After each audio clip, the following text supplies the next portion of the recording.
Assalamualaikum warahmatullahi wabarakatuh. Oke, selamat datang di Museum Fathahila. Kami dari kelompok 4 akan mereview tentang semua isi yang ada di Museum Fathahila. Ya.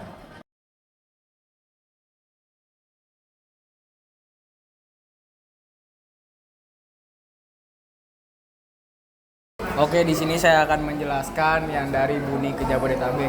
Peninggalan arkeologi yang ditemukan di Jakarta dan sekitarnya memiliki ciri yang serupa dengan kompleks gerabah Buni, yaitu terutama temuan berupa gerabah dari berbagai bentuk dan ukuran, maupun beliung persegi, artefak logam, batu asa, tulang batu, dan manik-manik.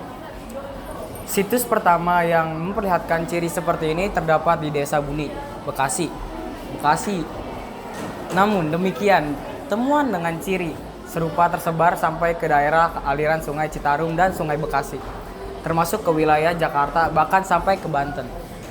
Ini contoh-contoh hasil peninggalan gerabah Buni di tempat pesisir utara Jawa Barat dan dari timur ke barat pada daerah aliran Sungai Ciparaga, Citarum, Bekasi, Ciliwung, dan Cisadane. Persebarannya ke barat sampai ke Anyer, termasuk Jakarta. Seperti ini contoh-contoh gerabah Buni. Cara pembuatan alat batu. Alat batu sederhana menjadi serpih dibuat dengan memukulkan perkutor atau alat pemukul dari batu, kerakal atau tanduk pada sebongkah alat yang akan dijadikan alat. Pecahan-pecahan yang dihasilkan memiliki berbagai bentuk dan ukuran dan disebut serpih. Serpih yang mempunyai bagian tajaman yang baik kemudian dijadikan alat tanpa dimodifikasi. Kadangkala bagian tajaman diserpih atau diretus lebih lanjut agar dapat berfungsi dengan baik. Alat batu yang lebih maju seperti beliung dibuat dalam beberapa tahap. Pada tahap pertama, batu inti yang menjadi calon beliung dipangkas untuk menghasilkan bentuk dasar suatu beliung. Calon beliung sama yang bawah aja. Ada bahasa aksara, ada sejarah histori prasasti tubuhnya. Dan sebelah sini kita bisa melihat ada prasasti tubuhnya yang banyak ukiran bahasa aksara di sini. Sebagai kita lihat masih kata sedikit. Dan di sini bisa kalian lihat petanya Tarumanegara. Peta-petanya ada Indonesia Merdeka. Bisa dilihat Jakarta belum ada ya, karena Jakarta baru dibentuk beberapa tahun sebelum kemerdekaan.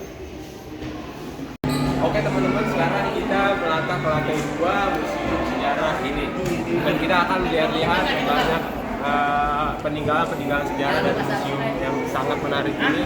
Jadi stay tune. Kita lihat di sini ada alat bahan bangunan.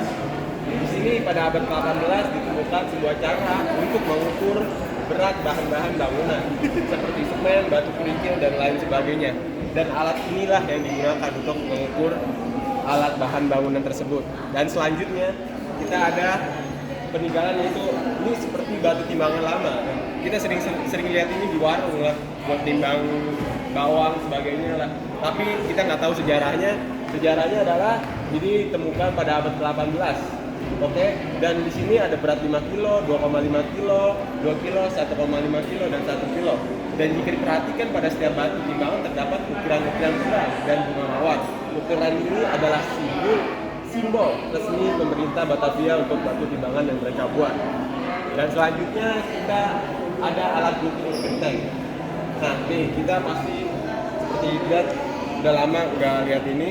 Dan ini juga sebelum pada abad 18 bentuk dan ukuran genteng di Batavia sangatlah beragam. Untuk membuat satu bentuk baku, pemerintah menunjuk seorang juru tera yang bertugas untuk membuat standar ukuran genteng. Seluruh tukang yang akan mendirikan bangunan resmi pemerintahan harus mengikuti standar yang telah dibuat. Alat ukur bentuk genteng ini dikenal dengan istilah sliper. Sliper sendiri, sliper berbentuk bidang kayu dengan rongga di permukaannya. Rongga. Oke, sekarang kita lanjut ke tempat berikutnya. Ini kita memasuki wilayah Kampung Omeladen.